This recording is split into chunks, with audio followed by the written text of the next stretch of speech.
I've started to see an indescribable color, and I think it wants me to follow it. It started as a dot, a faint, flickering speck at the center of my vision. At first, I thought it was a trick of the light or fatigue from staring at screens all day.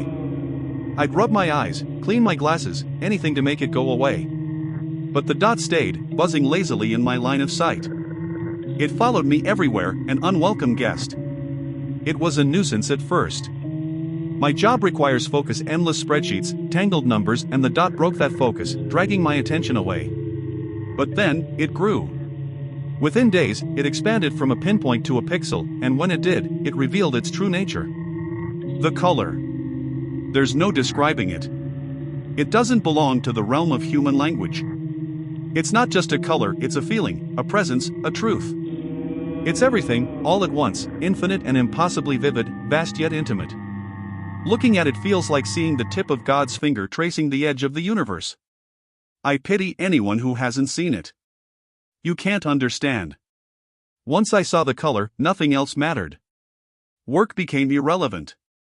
What good is money when you've seen perfection? Sleep? Useless. Dreams are poor imitations, shallow and weak. I reduced my sleep to 3 hours a night, just enough to keep my body functioning. The rest of the time, I lay in bed, staring at the color, drinking in its endless beauty. Darkness became intolerable. Closing my eyes felt like sacrilege and insult to the color. Eventually, I knew what I had to do. With trembling hands and a pair of rusted scissors, I removed my eyelids. The pain was irrelevant. The relief was immediate. For the first time, I could see the color without interruption. And then, something happened. Reaching out toward it, my hand didn't pass through the color or disappear behind it. It entered it.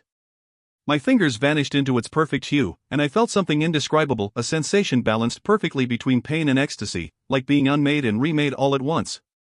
The color rippled with joy, urging me to sink further in. I wanted to. I needed to. But I'm too weak.